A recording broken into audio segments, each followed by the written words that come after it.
Maingat na hinagod ni Celia ang bawat tupi ng mamahaling suit jacket. Wala ni isang gusot, perpekto, tulad ng pagmamahal na iniaalay niya kay Mateo sa loob ng 5 taon nilang pagsasama.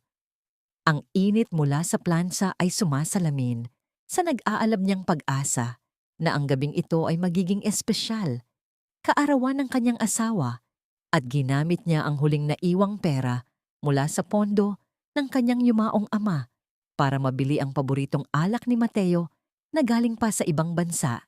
Isang simpleng asawa lamang siya na handang isuko ang lahat ng luho ng pagiging isang Ferrer para lamang makita ang ngiti sa labi ng lalaking pinili niya sa kabila ng pagtutol ng kanyang ama. Bit-bit ang bote ng alak at ang maayos na nakasabit na damit, bumaba siya sa lumang cellar ng mansyon kung saan madalas magkulong si Mateo upang magpahinga matapos ang mabibigat na araw sa kumpanya. Ang lamig ng semento sa ilalim ng kanyang mga paa ay pilit niyang binaliwala. Ang bawat hakbang pababa ay puno ng pananabik at maamong ngiti. Ngunit ang malamig na hangin na sumalubong sa kanya ay tila nagdadala ng babala na hindi niya napansin. May mga anino at mga tinig na nagmumula sa dulo ng hagdan, sa mismong lugar kung saan nakapwesto ang paboritong antigong sofa ni Don Vicente. Huminto ang kanyang mga paa. Ang mga salitang umabot sa kanyang pandinig ay tila mabibigat na hampas na dumidiin sa kanyang dibdib.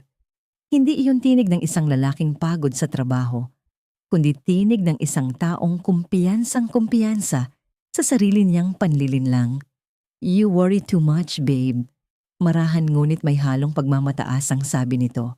Kaunting panahon na lang, mapapasakin na ang buong kumpanya. Madali lang siyang kausapin. Bigyan mo lang ng konting atensyon kusa na niyang ibinibigay ang gusto ko. Ang sagot ay nagmula sa isang babaeng kilalang kilala niya, si Vanessa. Ang babaeng tinuring niyang matalik na kaibigan, ang kasosyong binigyan niya ng tiwala at puwang sa kanilang tahanan. Make sure of it, Mateo. Nakakasawa na ring magpanggap na mabait sa kanya. Ang arte-arte, akala mo kung sinong reyna. Pero ang totoo, wala naman siyang alam sa negosyo ng tatay niya. She is nothing without her last name. Ang ginaw ay mabilis na gumapang mula sa talampakan ni Celia paakyat sa kanyang gulugod. Ang mga kamay niyang kanina ay mahigpit na nakahawak sa mga regalo para sa asawa ay nawalan ng lakas. Ang bote ng alak ay bumagsak sa sahig na bato, nabasag at nagkalat ang pulang likido na tila sariwang dugo na umaagos sa malamig na semento. Ang umalingaw-ngaw sa kanyang isipan ay hindi ang pagkawasak ng salamin, kundi ang tuluyang pagguho ng kanyang sariling mundo. Lumingon ang dalawa mula sa antigong sofa, walang bakas ng gulat o takot sa mga mata ni Mateo. Sa halip na humingi ng tawad, isang nakakadiring ng ngiti ang sumilay sa kanyang mga labi habang dahan-dahan niyang binubutones ang kanyang sando. Umayos ng tayo si Vanessa, maarteng inaayos ang gusot sa kanyang blusa na nagpapahiwatig kung anong klaseng karumihan ang ginawa nila sa mismong upuan ng kanyang ama. "Oh, look who is here," ang martir kong asawa. "Narinig mo na rin ba sa wakas? Good, kasi nakakapagod na ring maging perpektong asawa sa isang taong hindi ko naman ginusto mula pa nung umpisa." Ang sikmura ni Celia ay namilipit hindi dahil sa gutom, kundi dahil sa matinding pagduduwal sa kasinungalingang nasa harapan niya. Ganito na lang ba ang halaga niya? Ang kanyang mga luha ay tila nagyelo sa kanyang mga mata. Masyadong malalim ang sugat para makaramdam siya ng ordinaryong lungkot. Ang bumalot sa kanya ay matinding kahihiyan. Kahihiyan sa sarili dahil naging bulag siya. Lumapit si Vanessa patungo sa hagdan, ang kanyang sapatos na may matulis na takong ay walang awang tumapak sa perpektong nakaplansang suit jacket na nahulog mula sa mga kamay ni Celia. Ang putik mula sa ilalim ng sapatos ni Vanessa ay nag-iwan ng isang pangit at maitim na mansa sa mismong tapat ng dibdib ng damit. Ang mansang iyon ay ang eksaktong larawan ng pagmamahal ni Celia malinis, at dalisay na tinapakan lamang ng mga taong walang budhi. Sorry, Celia, pero the truth hurts. You were just a stepping stone. Huwag kang mag-alala. We will take good care of your father's wealth. Lalo na ngayong wala na ang matandang humahadlang sa amin. Ang mga salitang yon ay tila kidlat na tumama sa isipan ni Celia. Bago pa siya makapagsalita at magtanong tungkol sa kinahinatnan ng kanyang ama, marahas siyang itinulak ni Mateo. Nawalan siya ng balanse at bumagsak sa malamig at basang sahig. Ang kanyang mga tuhod at palad ay nagasgas sa mga matutulis na bubog ng alak. Bago pa siya makabawi ng lakas upang tumayo, mabilis na umakyat ang dalawa sa hagdan. Ang huling nakita niya ay ang mapanuyang tingin ng lalaking inakala niyang kakampi niya sa buhay. Sumunod ang mabigat na pagsara ng bakal na pinto mula sa labas, kasabay ng pagkasa ng malaking kandado na bumaon sa pader. Ang buong paligid ay nilamon ng kawalan ng liwanag. Wala siyang makita, kundi ang itim na anino ng kanyang kapalaran. Sa gitna ng matinding kadiliman at lamig ng cellar, ang tanging nagpapatunay na siya ay buhay pa ay ang mainit na likidong tumutulo mula sa hiwa sa kanyang palad, humahalo sa kirot na unti-unting sumisira sa kanyang pagkatao. Ang hangin ay bumibigat, unti-unting nauubos sa loob ng nakakasarang silid. At kasabay nito ay ang paglalaho ng babaeng minsang nagmahal ng tapat upang magbigay daan sa isang kaluluwang uhaw sa katarungan. Sa loob ng madilim na silid, ang katahimikan ay tila isang buhay na nilalang na dahan-dahang sumasakal sa bawat hininga ni Celia. Ang lamig ng semento ay hindi na lamang nanunuot sa kanyang balat, kundi tila humahalukay na rin sa kanyang kaluluwa. Ramdam niya ang bawat tibok ng kanyang puso, hindi bilang tanda ng buhay, kundi bilang isang mabilis at masakit na paalala ng kanyang pagkatalo. Sa bawat pagpikit niya, muling naglalaro ang mapanuyang ngiti ni Mateo at ang marahas na pagyurak ni Vanessa sa kanyang dangal. Napakasakit, Dad. I gave him everything. Akala ko siya na ang magpapatuloy ng pag-aalagang ibinigay mo sa akin. Pero ako lang pala ang nagbukas ng pinto para pasukin tayo ng demonyo. Ang kanyang kanang kamay ay dahan-dahang gumapang sa magaspang na sahig, humahanap ng kahit anong sandata laban sa kawalan ng pag-asa. Sa gitna ng kanyang pagkapit sa madilim na sulok, ang kanyang mga daliri ay tumama sa isang bahagi ng dingding na may kakaibang texture. Hindi ito ang makinis na semento ng ibang bahagi ng cellar. May isang bato na tila bahagyang nakausli, isang lihim na itinago ng panahon at ng kanyang ama. Sa kabila ng hapdi ng kanyang mga gasgas, pilit niyang hinila ang batong yon hanggang sa magkaroon ng sapat na puwang para sa kanyang kamay. Isang lumang kahon ng isigaro ang bumagsak sa kanyang kandungan. Kahit sa gitna ng dilim, amoy na amoy ni Celia ang pamilyar na halimuyak ng tabako at mamahaling kahoy na laging kalakip ng presensya ni Don Vicente. Sa loob ng kahon, naramdaman niya ang isang matulis at malamig na bagay. Ang pilak na trambak o brooch na hugis pakpak ng agila. Ito ang huling regalo ng kanyang ama bago ito bawian ng buhay, isang alahas na akala niya ay nawala na sa gitna ng gulo ng kanilang tahanan. Habang hinahawakan niya ang trambak, ang talim nito ay bahagyang bumaon sa kanyang palad, sapat na upang magising ang kanyang namamanhid na ulirat. Napagtanto niya ang isang bagay na nakaukit sa likod ng pilak, isang serye ng mga numero na hindi niya napansin noon dahil sa labis na tiwala sa kanyang asawa. Ang mga numerong ito ay tila isang lihim na mensahe mula sa hukay, isang huling proteksyon ng isang ama para sa kanyang anak na nabulag ng pag-ibig. Ang kirot sa kanyang puso ay unti-unting napalitan ng isang malamig na determinasyon. Gamit ang matulis na dulo ng trambak, nagsimulang kiskisin ni Celia ang semento sa paligid ng maliit na butas sa itaas ng pader kung saan nanggagaling ang kakarampot na hangin. Ang bawat pagkaskas ay nag-iiwan ng gas-gas sa pilak at sugat sa kanyang mga daliri. Ngunit hindi niya ito itinigil. Ang tunog ng metal, na bumabaon sa matigas na bato ay tila isang awit ng paghihiganti sa kanyang pandinig. Ganito ba ang pakiramdam mo nung huling sandali mo, Dad? Did they do this to you too?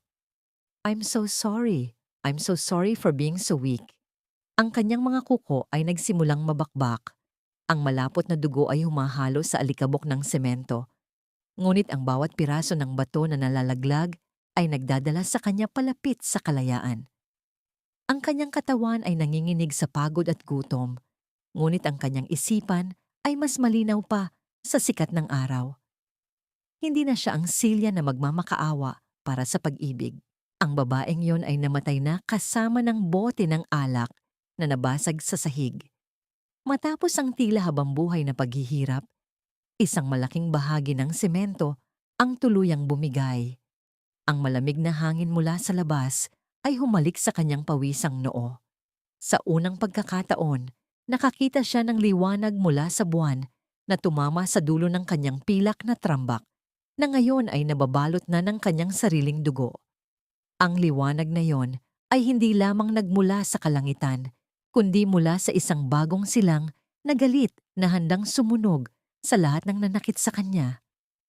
Ngunit sa gitna ng kanyang pag-akyat patungo sa butas, ang tunog ng mabibigat na hakbang sa damuhan sa itaas ay nagpahinto sa kanyang hininga.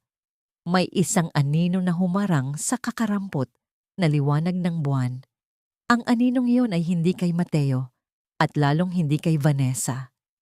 Ito ay isang matangkad na figura ng isang lalaking nakatayo sa tapat ng butas.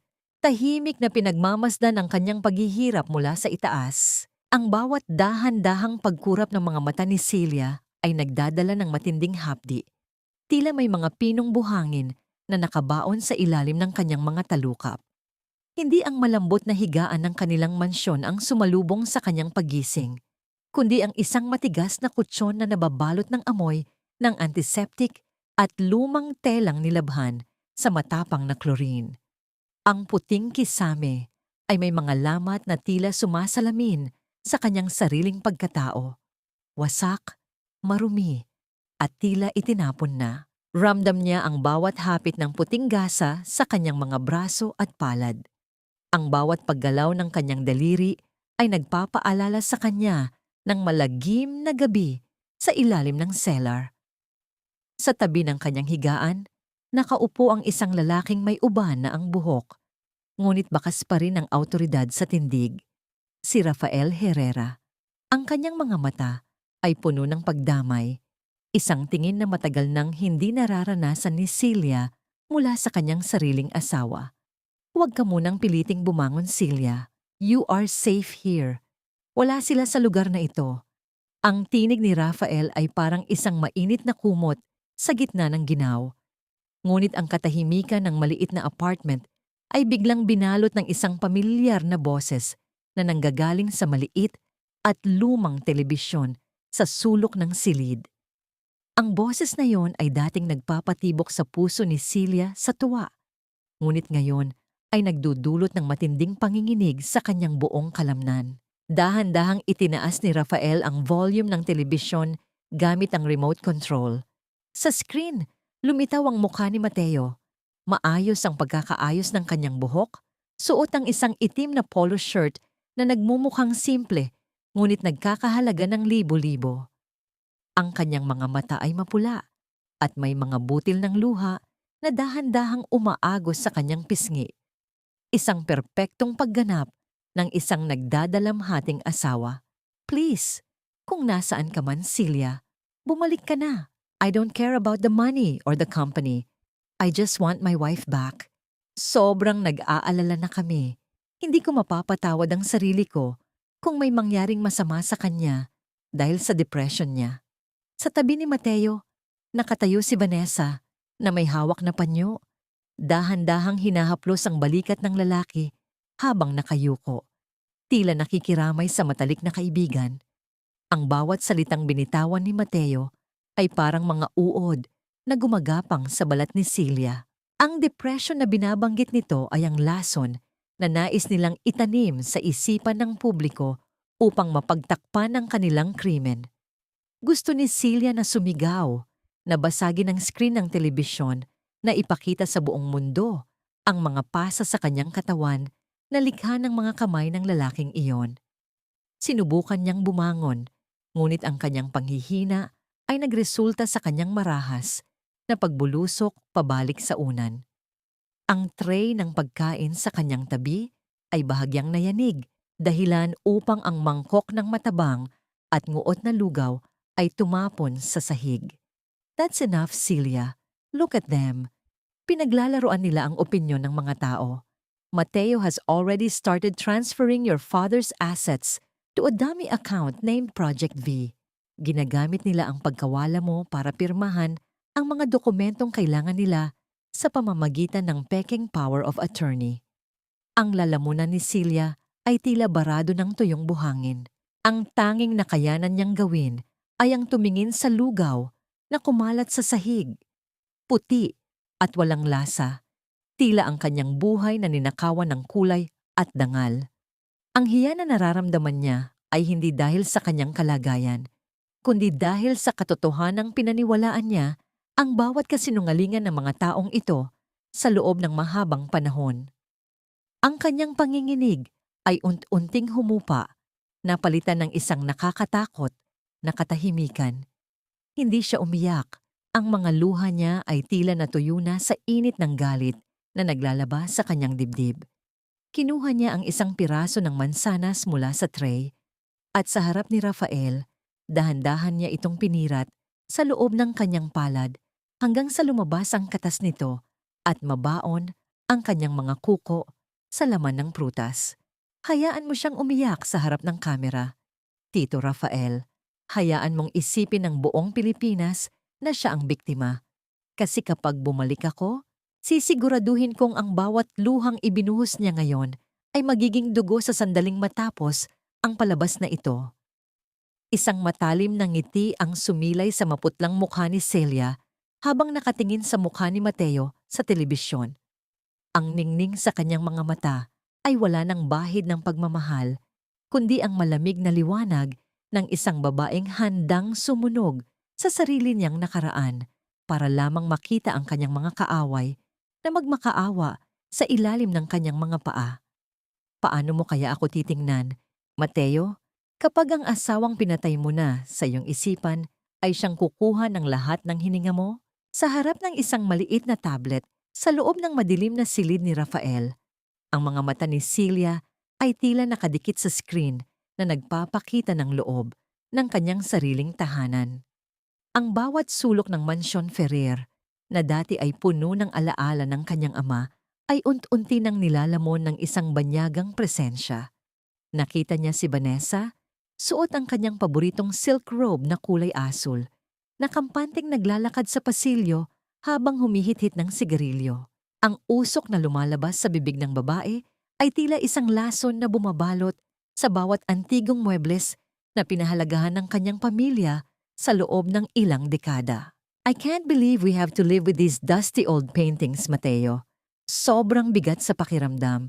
It's like your dead father-in-law is still watching us. Narinig ni Celia ang tinig ni Vanessa mula sa speaker ng tablet. Kasunod nito ay ang paglapit ni Mateo, na ngayon ay tila hari ng tahanan, habang hawak ang isang baso ng mamahaling whiskey. Huminto ang dalawa sa harap ng isang malaking oil painting, ang larawan ng ina ni Celia na pumanaw noong bata pa siya. Ito ang tanging bagay na nagpapaalala kay Celia sa init ng isang ina, ang nag-iisang debosyon na hindi kailanman nagbago sa kabila ng yaman at kapangyarihan. Dahan-dahang itinaas ni Vanessa ang kanyang kamay at walang pag-alinlangang tinanggal ang painting mula sa pagkakasabit nito sa pader. Ang dulo ng frame ay sumagi sa sahig, nag-iiwan ng mahabang gasgas sa makinis na kahoy. Sa isang iglap, kinuha ito ng isang katulong na nakayuko at puno ng takot. Itapon niyo na yan sa bodega. Or better yet, sa basurahan. I'll replace it with my portrait next week. Something more modern. Something that says this house has a new queen. Ang mga daliri ni Celia ay bumaon sa gilid ng mesa. Ang kanyang buong katawan ay nanginginig sa matinding pagnanais na sumigaw. Nasugurin ng mga ito at bawiin ang dangal ng kanyang ina. Ngunit ang kamay ni Attorney Daniel Cruz na lumitaw sa kanyang balikat ay nagpatahimik sa kanyang nag-aalab na damdamin. Si Daniel, ang lalaking minsan ay tinulungan ng kanyang ama na makatapos ng pag-aaral, ay ngayon ang tanging matibay na haligi na natitira sa kanya. Don't let your emotions cloud your judgment, Celia. Look at this. Mas malala pa ang ginagawa nila sa likod ng mga pader na ito. Iniharap ni Daniel ang isang makapal na folder sa harap ni Celia. Ang mga dokumento sa loob ay nagpapakita ng sunod-sunod na transaksyon mula sa kumpanya. Hindi lamang ang mga ari-arian ni Celia ang kinukuha ni Mateo. Ipinakita ng mga ulat na dahan-dahang nililimas ni Mateo ang pension funds ng mga empleyado, mga taong naglingkod sa pamilya Ferrer sa loob ng 30 taon. Ang perang pinaghirapan ng mga ordinaryong manggagawa ay ginagamit na ngayon upang bumili ng mga brilyante at designer bags para kay Vanessa. God, how can he be this heartless? Ang mga taong yon, they treated him like family nung nagsisimula pa lang siya. Ito ba ang isusukli niya? Ang boses ni Celia ay bahagyang napaos, puno ng poot at pagkadismaya. Ang utang na loob na dapat ay nararamdaman ni Mateo ay tuluyan ng nilamon ng kanyang kasakiman. Ang bawat sentimo na ninanakaw nito ay parang isang dagdag na pasanin sa budhi ni Celia dahil siya ang nagdala sa taong ito sa loob ng kanilang buhay. He is desperate, Celia. He needs to fund Project V. Ayon sa mga nakalap kong impormasyon, ito ay isang offshore account sa Panama. He is planning to leave you with nothing but debts once he is done cleaning out the safe. Sa labas, ang langit ay nagsimulang magdilim. Ang mga ulap ay bumibigat at ang hangin ay humahampas sa bintana ng silid ni Rafael. Isang malakas na liwanag ng kidlat ang gumuhit sa kalangitan. Pansamantalang nagbigay ng liwanag sa madilim na mukha ni Celia. Kasabay nito, ang monitor na nagpapakita ng feed mula sa loob ng mansyon ay nagsimulang magkaroon ng mga guhit ng static. Sa screen, nakita ni Celia si Mateo na pumasok sa loob ng office ni Don Vicente. Ang kanyang asawa ay may hawak na flashlight at tila may hinahanap sa ilalim ng mesa. Ang eksaktong lugar kung saan nakatago ang maliit na lens ng kamera. Ang puso ni Celia ay tila tumigil sa pagtibok. Ang bawat galaw ni Mateo ay puno ng paghihinala. Huminto ang lalaki, inilapit ang kanyang mukha sa direksyon ng kamera, at ang kanyang mga mata ay tila direktang tumingin sa kaluluwa ni Celia sa kabila ng screen. Ang monitor ay biglang nagdilim, nawala ang lahat ng imahe at tunog habang ang ulan ay nagsimulang bumuhos ng malakas sa labas. Ang tanging natira ay ang refleksyon ng sariling mukha ni Celia sa itim na screen. Isang mukhang hindi na niya kilala, puno ng dilim at isang pangakong hindi mapapatawad. Nahanap na ba niya ang kamera o sadyang pinutol na ng tadhana ang huling koneksyon ko sa bahay na yon bago ang huling laban? Ang bawat hakbang ni Celia sa loob ng malamig na silid ng vault ng bangko ay tila isang paglalakbay pabalik sa yakap ng kanyang ama. Ang hangin dito ay tuyo at amoy metal, malayo sa sariwang halimuyak ng mga bulaklak sa labas. Sa harap ng maliit na bakal na kahon, ang kanyang mga daliri ay nanginginig habang dahan-dahang inilalagay ang mga numerong kinuha niya mula sa ilalim ng kahon ng sigaro. Naramdaman niya ang bahagyang paggalaw ng mekanismo sa loob ng pinto. Isang senyales na ang tamang kombinasyon ay tumugma na sa wakas at ang lihim na matagal nang itinago ay handa nang magpakita. Sa loob ng vault, isang makapal na asul na folder ang bumadya sa kanyang paningin. Binuksan ito ni Daniel ng may matinding pag-iingat, tila isang banal na relikya ang kanyang hawak. Habang binabasa nila ang bawat salitang nakasulat sa dokumento, ang puso ni Celia ay tila pinipiga ng isang hindi nakikitang kamay. Ito ang huling testamento ni Don Vicente Ferrer, isang dokumentong nilikha ng kanyang ama ilang buwan bago ito pumanaw. He knew, Celia. Alam ng dad mo ang totoong kulay ni Mateo bago pa man siya nawala. Ang boses ni Daniel ay puno ng pagkamangha habang tinuturo ang isang partikular na sugnay sa dyalekto ng batas. Nakasaad doon na, sa sandaling mapatunayang ang kaligtasan ni Celia ay nanganib o kung siya ay mawawala sa ilalim ng kahina-hinalang sitwasyon. Ang lahat ng awtoridad ni Mateo sa kumpanya at sa mga ari-arian ng mga Ferrer ay automatikong mawawalan ng bisa. Ang lahat ay mapupunta sa isang trust fund na tanging si Celia lamang ang makakahawak. Naramdaman ni Celia ang mainit na luhang pumatak sa kanyang pisngi. Hindi ito luha ng lungkot, kundi luha ng isang anak na napagtantong hindi siya kailanman pinabayaan ng kanyang ama. Kahit sa huling sandali nito, ang proteksyon ni Don Vicente ay nakabalot pa rin sa kanya. Naghihintay lamang ng tamang panahon upang gumanti. Dad, you were always 10 steps ahead. Hinayaan mo akong matuto sa sarili kong pagkakamali, pero hindi mo hinayaang tuluyan akong mawasak. Samantala, sa grand ballroom ng isang sikat na hotel, ang paligid ay puno ng kislap ng mga kristal na chandelier at tunog ng masiglang tawanan. Ito ang gabi ng formal na pag-upo ni Mateo bilang acting president ng Ferrer Group. Nakasuot siya ng isang puting suit, mukhang matagumpay at kagalang-galang, habang si Vanessa ay nakatayo sa kanyang tabi, suot ang mga alahas na pag-aari ng ina ni Celia. Ang bawat baso ng sampan na itinataas ay tila isang pagdiriwang ng kanilang tagumpay sa kasamaang ginawa nila. Ngunit ang kagalakan sa mukha ni Mateo ay biglang naglaho ng isang tauhan ng hotel ang lumapit, bit-bit ang isang malaking langhoa na gawa sa mga puting liryo at patay na sanga. Ang mga bulaklak na karaniwang nakikita sa mga lamay. Ang lahat ng mata sa ballroom ay napalingon sa kakaibang regalong yon na nagdadala ng isang malamig na aura sa gitna ng selebrasyon. Mateo, what is that? Sino ang magpapadala ng funeral flowers sa ganitong event? Ang boses ni Vanessa ay puno ng inis, ngunit si Mateo ay nanatiling nakatitig sa langhoa. Ang halimuyak na nagmumula sa mga bulaklak ay hindi amoy ng kamatayan, kundi ang matamis at pamilyar na bango ng jasmine at sandalwood. Ang eksaktong amoy ng pabangong ginagamit ni Celia araw-araw. Dahan-dahang kinuha ni Mateo ang maliit na card na nakasabit sa mga bulaklak. Ang kanyang mga kamay ay nagsimulang manginig, dahilan upang ang hawak niyang baso ay bahagyang tumagilid at ang pulang alak ay tumulo sa kanyang puting suit, tila isang sariwang sugat. Sa loob ng card, ang sulat kamay na kilalang-kilala niya ay malinaw na nakasaad, "Happy Inauguration, Husband. I am watching you from the shadows of our home."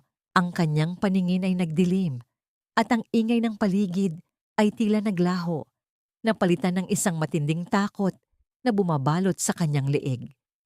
Alam niyang patay na ang kanyang konsensya, ngunit ang amoy ng pabangong iyon ay tila isang kamay na humahawak sa kanyang lalamunan. Ipinapaalala sa kanya na ang nakaraan ay hindi kailanman nananatiling nakabaon. Lumingon-lingon si Mateo sa paligid ng ballroom, naghahanap ng isang pamilyar na figura, ngunit ang tanging nakikita niya ay ang refleksyon ng kanyang sariling takot sa mga mata ng mga taong kanyang niloloko. Sino ang nagpadala nito, Mateo? Why are you acting like you've seen a ghost? Hindi nakasagot si Mateo. Ang bawat butil ng pawis sa kanyang noo ay naging saksi sa kanyang pagkataranta. Sa isang sulok ng ballroom, sa likod ng makapal na kurtina, isang pares ng mga matang may kulay ng gabi ang tahimik na nakamasid. Isang ngangiti ang sumilay sa dilim. Isang ngangiting nangangako na ang gabing ito ay simula pa lamang ng isang mahabang bangungot na hinding-hindi nila matatakasan. Sa gitna ng kumukititap na mga ilaw ng isang eksklusibong pagtitipon, isang bagong anino ang dahan-dahang gumagalaw. Suot ang isang itim na gown na tila hinalaw mula sa kailaliman ng gabi. Hindi na ito ang Celia na dating naglalakad ng nakayuko at laging naghahanap ng pagsang-ayon sa mga mata ng kanyang asawa. Ang kanyang buhok ay maingat na nakaayos pataas. Inilalantad ang kanyang mahabang leeg na pinalamutian ng mga diamanteng, tila mga luhang naging bato sa tindi ng sakit. Ang bawat pagtama ng kanyang matulis na takong sa makintab na marmol na sahig ay naglalabas ng tunog na tila nagmamarka ng bawat segundong natitira sa kapangyarihan ng kanyang mga kaaway. Mula sa malayo, sa gilid ng malawak na balkon, pinagmamasdan ni Celia si Vanessa. Ang babaeng dati ay puno ng kumpiyansa ay ngayon ay balisa.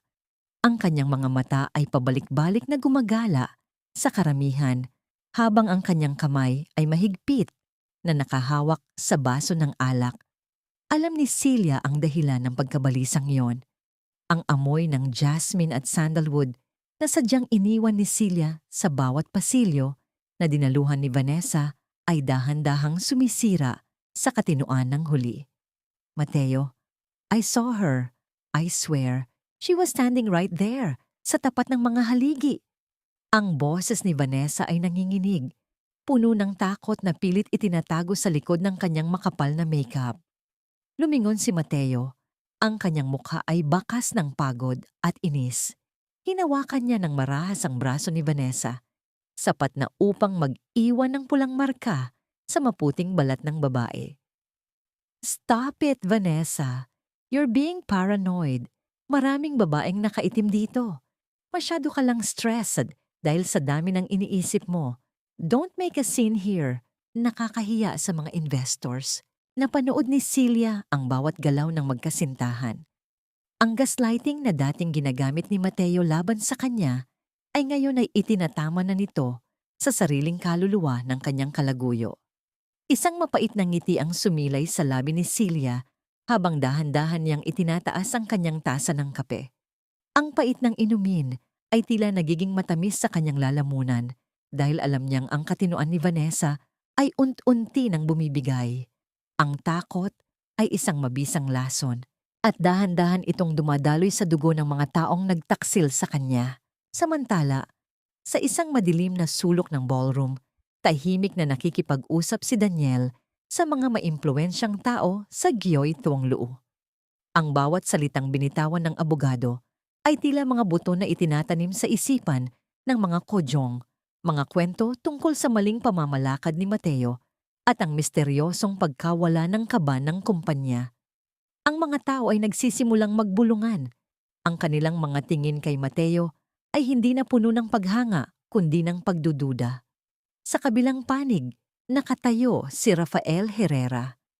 Ang kanyang tingin kay Celia ay puno ng paghanga, ngunit may isang bahagi ng kanyang mga mata ang tila may itinatagong bigat.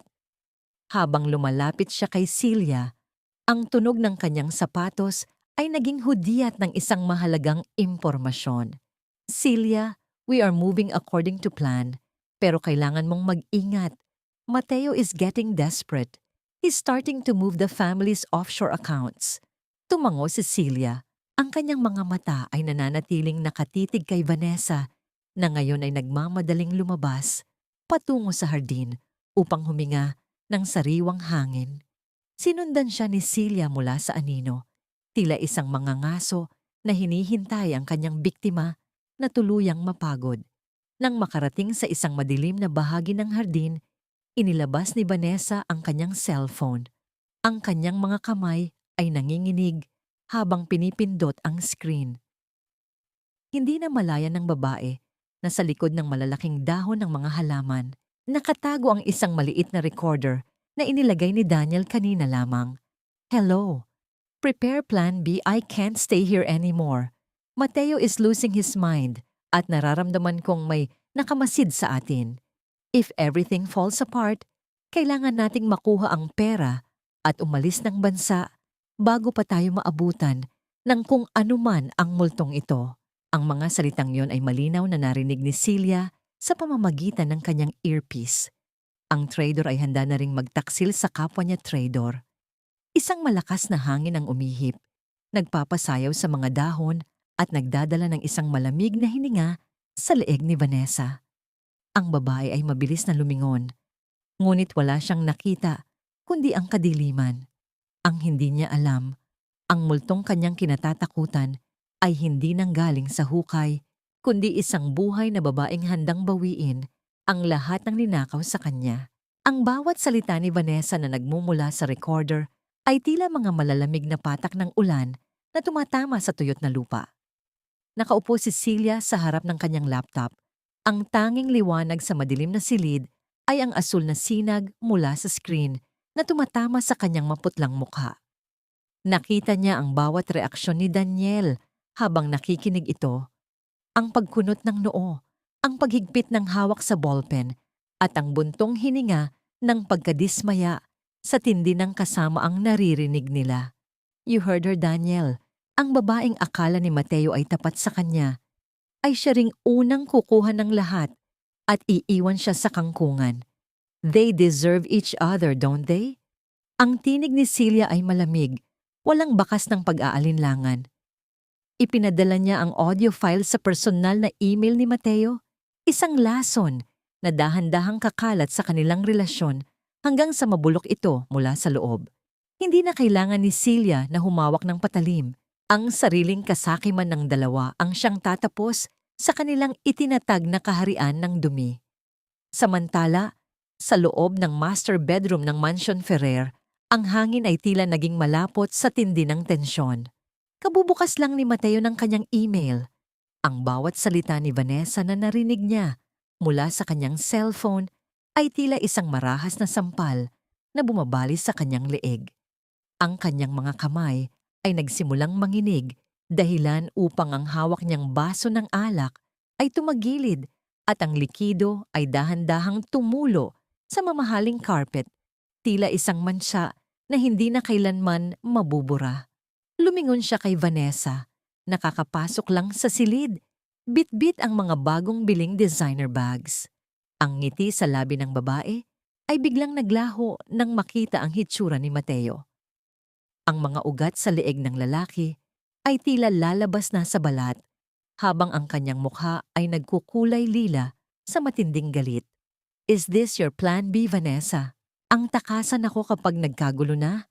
You were planning to take the money and leave me behind like a piece of trash. Marahas na inihagis ni Mateo ang kanyang cellphone sa ibabaw ng higaan. Walang nagawa si Vanessa, kundi ang mapaatras. Ang kanyang mukha ay biglang nawalan ng kulay. Ang dating matamis na pagsasama ay napalitan ng mga sigaw ng panunumbat at pagmumura. Ang mga salitang dati ay ginagamit nila upang saktan si Celia ay ngayon ay ibinabato na nila sa isa't isa. Walang utang na loob na nanaig, tanging ang takot na mawalan at ang pagnanais na isalba ang sariling balat. Ngunit sa gitna ng kaguluhang ito, si Celia ay nakatanggap ng isa pang balita mula kay Daniel na tuluyang nagpaguho ng kanyang mundo.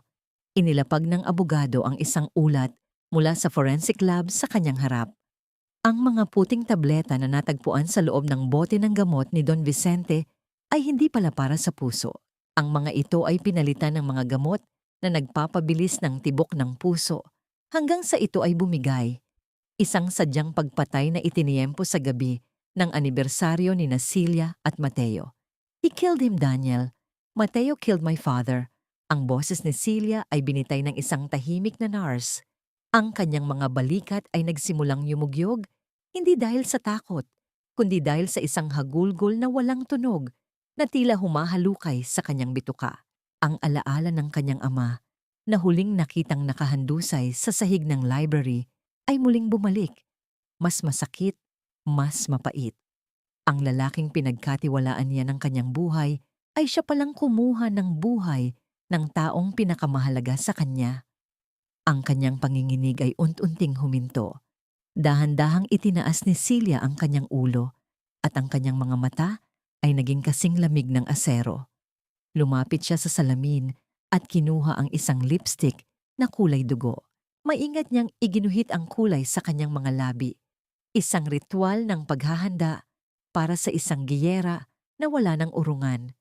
Ang panahon ng pagluha ay tapos na. Ang bawat patak ng kanyang sakit ay magiging mitsa ng apoy na susunog sa lahat ng itinatago ni Mateo at Vanessa. Daniel, ihanda mo ang lahat para sa auction bukas. I want to be there when they realize that the ghost they are so afraid of is standing right in front of them, holding the key to their prison. Ang silid ay muling binalot ng katahimikan, isang katahimikan na tila naghihintay sa pagsabog ng isang bagong umaga. Ngunit sa likod ng kanyang determinasyon, isang katanungan ang pilit na kumakatok sa isipan ni Celia. Sapat ba ang paghihiganti upang punan ang puwang na iniwan ng kanyang ama? O lalamunin lamang siya ng dilim na pilit niyang nilalabanan? Ang maringal na bulwagan ng sikat na auction house ay nababalot ng isang uri ng kapayapaang tila nagbabadya ng isang malakas na bagyo.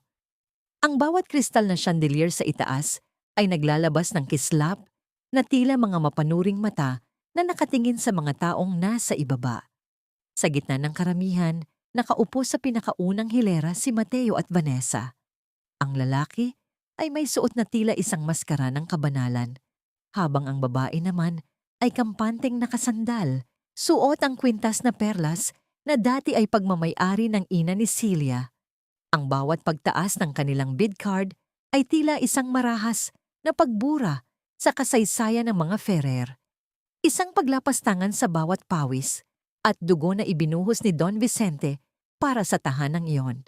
Ang auctioneer sa entablado ay nagsimulang magsalita.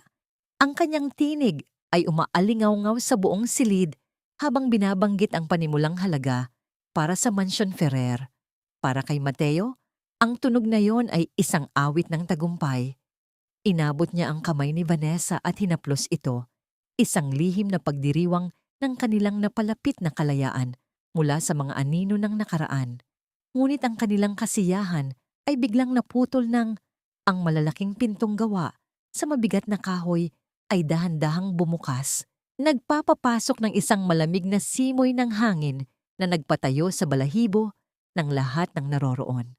Isang figura ng babae ang tumayo sa gitna ng liwanag. Ang kanyang bawat hakbang sa mahabang carpet ay puno ng dignidad at kapangyarihan. Suot ang isang puting gown na sumisimbolo sa kanyang muling pagsilang. Si Celia ay naglakad patungo sa unahan.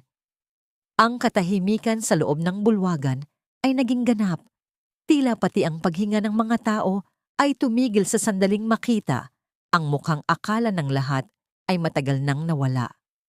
Ang bawat butil ng pawis sa noo ni Mateo ay nagsimulang lumabas at ang hawak niyang bid card ay dahan-dahang nanginig hanggang sa malaglag ito sa sahig. Celia, how? How is this possible? Ang boses ni Mateo ay tila isang pabulong na nanggaling sa kailaliman ng kanyang takot.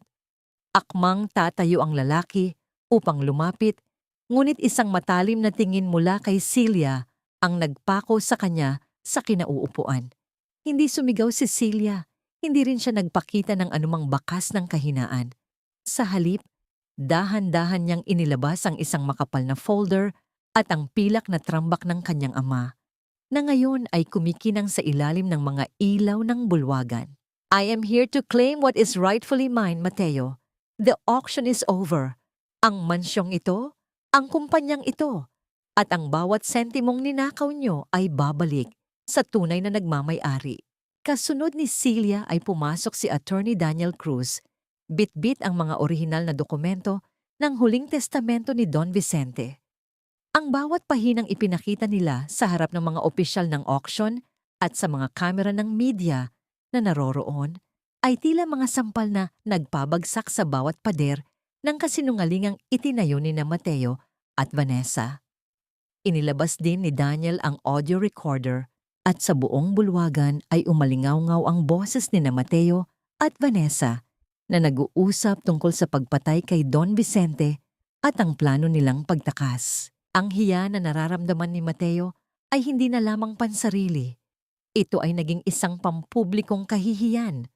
Ang mga tao sa paligid ay nagsimulang magbulungan. Ang kanilang mga mukha ay puno ng pandidiri at galit. Si Vanessa, sa kanyang desperasyon, ay sinubukang tumakas patungo sa likod na pinto, ngunit mabilis siyang hinarang ng mga tauhan ni Rafael Herrera. Ang babaeng dati ay nagmamalaki sa kanyang kagandahan ay ngayon ay tila isang basang sisiw na nanginginig sa takot. Mateo, listen to me. I can explain. Everything I did, ginawa ko para sa ating dalawa. Don't let them do this to me, please. Lumapit si Mateo kay Celia. Ang kanyang mga tuhod ay tuluyan ng bumigay at lumuhod sa harap ng kanyang asawa. Sinubukan niyang hawakan ang gaosang gown ni Celia. Ang kanyang mga mata ay puno ng pekeng pagsisisi habang pilit na ginagamit ang utang na loob na dati ay sandata niya. Ngunit ang kamay ni Celia ay hindi man lamang gumalaw upang dampian ang lalaki. Sa halip, tumingin siya ng diretso sa mga mata ni Mateo, isang tingin na puno ng pait. Ngunit may kalakip na kapatawaran para sa sarili niyang kamangmangan noon. Huwag mo akong hawakan ng mga kamay na pumatay sa aking ama, Mateo. You are not a victim here. You are the poison that I finally drew out of my system. Ang bawat luhang iniyak mo sa harap ng kamera ay naging mantsa na hindi mo kailanman malalabhan. Ang marahas na pagpasok ng mga pulis sa bulwagan ay naging huling yugto ng palabas. Ang tunog ng mga bakal na kongtay na isinuot sa mga braso ni Mateo at Vanessa ay tila isang musika ng katarungan para kay Celia. Pinanood niya ang dalawa habang kinakaladkad palabas. Ang kanilang mga sigaw ng panunumbat sa isa't isa ay unt-unting naglalaho sa hangin. Naiwan si Celia sa gitna ng bulwagan. Ang kanyang hininga ay naging malalim at malaya. Ang bigat na matagal nang nakadagan sa kanyang dibdib ay tila biglang naglaho, napalitan ng isang mainit na liwanag na nagmumula sa kanyang loob. Tumingin siya sa pilak na trambak sa kanyang kamay at dahan-dahang itong hinalikan. Nagawa na niya ang kanyang misyon. Ang katarungan ay nakamit na. Ngunit ang tunay na paglalakbay patungo sa kanyang sariling paghilom ay nagsisimula pa lamang. Sa gitna ng kaguluhan, isang katanungan ang naiwan sa kanyang isipan. Sapat na ba ang pagkapanalo na ito upang mahanap niya ang kapayapaang matagal nang ipinagkait sa kanya? Ang malamig na asero ng posas ay humapit ng mahigpit sa mga pulso ni Mateo. Isang marahas na paalala na ang panahon ng kanyang pagkukunwari ay tuluyan ng natapos. Ang bawat paggalaw ng kanyang mga kamay ay naglalabas ng tunog ng nagkakatamaang metal na tila isang malungkot na kampana na nagbabadya ng kanyang pagbagsak. Ang bawat kislap ng mga kamera mula sa media ay tila mga kidlat na humahubad sa kanyang dangal sa harap ng buong mundo. Ang lalaking dati ay tinitingala dahil sa kanyang yaman at kapangyarihan ay ngayon ay isa na lamang bilanggo ng kanyang sariling kasakiman.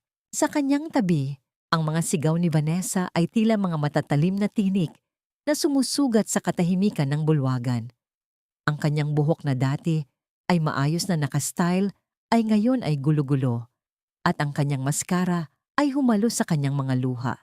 Nag-iiwan ng mga itim na mantsa sa kanyang pisngi na tila mga uod na gumagapang. Mateo, gawin mo ang paraan. Sabihin mo sa kanila na wala akong kinalaman dito. You promised me a life of luxury, not this. Hindi ako pwedeng makulong, Mateo. Ang boses ni Vanessa ay puno ng desperasyon at panunumbat. Ngunit si Mateo ay hindi man lamang lumingon sa kanya. Ang kanyang mga mata ay nanatiling nakatitig kay Celia na nakatayo ilang metro ang layo mula sa kanya. Sa gitna ng kaguluhan, si Celia ay tila isang anghel ng katarungan na hindi natitinag ng anumang bagyo. Dahan-dahang itinaas ni Celia ang kanyang kanang kamay at hinawakan ng gintong singsing sa kanyang daliri. Ang huling kadena na nag-uugnay sa kanya sa lalaking pumatay sa kanyang kaluluwa. Dahan-dahang hinila ni Celia ang singsing. Ramdam niya ang bawat pagdaan nito sa kanyang balat. Isang matagal at masakit na proseso ng paghihiwalay. Nang tuluyan itong mahubad, binitawan niya ang singsing sa ibabaw ng tumpok ng mga legal na dokumento na nagpapatunay ng krimen ni Mateo. Ang singsing ay gumulong ng bahagya bago tuluyang huminto, tila isang tuldok sa isang mahaba at madilim na kabanata ng kanyang buhay. This ring was supposed to be a promise of forever, Mateo. Pero ginawa mo itong tali para sakalin ako at ang pamilya ko. Ngayon, malaya na ako. At ikaw ang magbabayad sa bawat segundong ninakaw mo sa amin ni Dad. Lalong humigpit ang hawak ng mga pulis sa mga braso ni Mateo. Habang kinakaladkad siya palabas, Lumapit si Daniel at hinarangan ng kanilang daanan. Ang abogado ay may hawak na isang piraso ng papel, isang huling mensahe na tuluyang nagpaguho sa natitirang pag-asa ni Mateo. By the way, Mateo, yung Project V na inaasahan mong magliligtas sa'yo? All those offshore accounts have been frozen by the international courts. Wala ka ng pera, wala ka ng kumpanya, at wala ka ng kakampi. You are literally holding on to nothing but those chains. Ang bawat butil ng pawis sa noo ni Mateo ay naging saksi sa kanyang tuluyang pagkawasak. Ang kanyang tuhod ay nanghina, dahilan upang bahagya siyang sumadsad sa sahig habang pilit siyang itinatayo ng mga awtoridad. Pinanood ni Celia ang bawat sandali ng kanilang pag-alis. Ang tunog ng mga yabag ng sapatos ng mga pulis at ang bawat hinaing ng dalawang traidor ay unti-unting naglaho habang sila ay isinasakay sa mga sasakyan ng pulisya. Naiwan ang bulwagan sa isang malalim na katahimikan. Ang mga tao ay dahan-dahang nag-alisan, iniiwan si Celia sa gitna ng malawak na silid. Lumapit si Rafael sa kanya. Ang kanyang mukha ay bakas ng matinding ginhawa, ngunit may kalakip na pag-aalala. It's over, Celia. The fairer name is clean once again.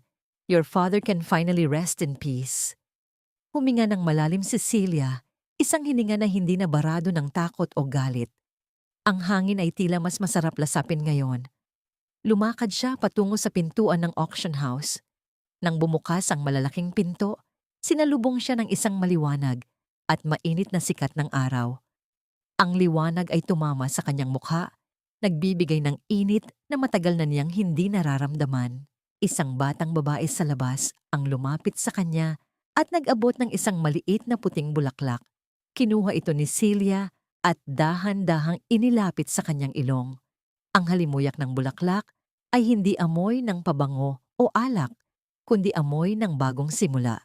Ngunit sa likod ng kanyang nangiti, isang huling alaala ang kumurot sa kanyang puso, isang lihim na ibinulong ni Mateo bago siya tuluyang mailabas sa bulwagan, isang pangalang hindi niya inaasahang maririnig muli. Sapat na nga ba ang lahat ng ito o may isa pang katotohanang nakatago sa ilalim ng mga aninong naiwan ni Don Vicente? Ang sinag ng umaga ay dahan-dahang humahaplos sa mga bintana ng Mansion Ferrer, nagdadala ng init na tila isang mahabang yakap mula sa kalangitan. Hindi na ang madilim na anino ng nakaraan ang naghahari sa bawat pasilyo, kundi ang liwanag ng isang bagong simula. Ang mga kurtinang dati ay laging nakasara ay ngayon ay malayang nakabukas. Hinahayaang pumasok ang sariwang hangin na may dalang halimuyak ng mga bulaklak na dama de noche mula sa hardin. Ang bawat sulok ng tahanan ay muling nabuhay, hindi dahil sa yaman, kundi dahil sa kapayapaang naglalakbay sa bawat silid. Sa loob ng malawak na kusina, ang amoy ng bagong saing na kanin ay humahalo sa bango ng piniritong bawang, isang simpleng ligaya na matagal na ipinagkait ng mga taong puro kasakiman ang iniisip. Nakatayo si Celia sa harap ng kalan.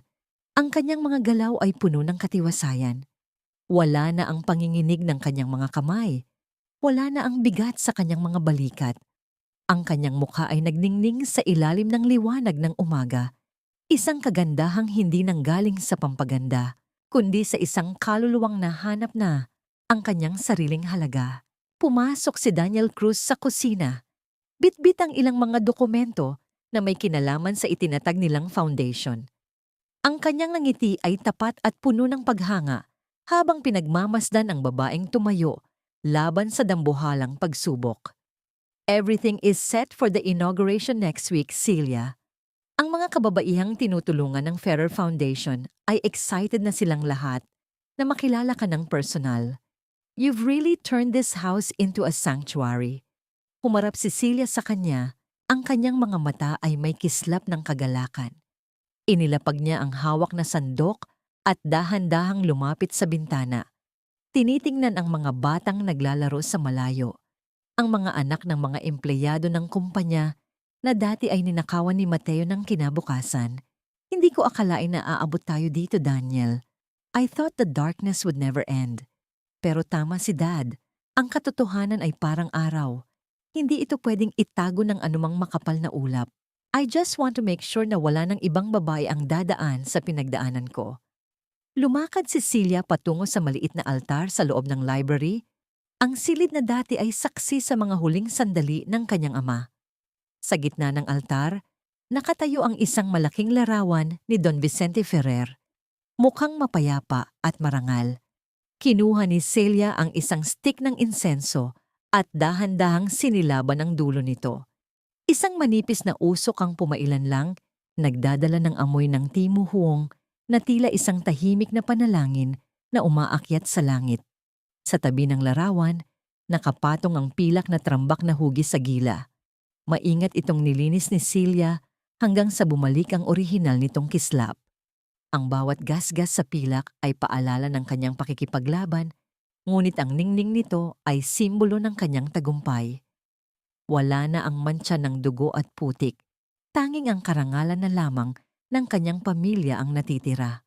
Alam niya na ang mga taong nanakit sa kanya ay nagdurusa na ngayon sa loob ng malamig na pader ng bilangguan. Si Mateo, na nawalan ng lahat ng kanyang inaasam na yaman, ay nananatiling bilanggo hindi lamang ng batas, kundi ng kanyang sariling konsensya.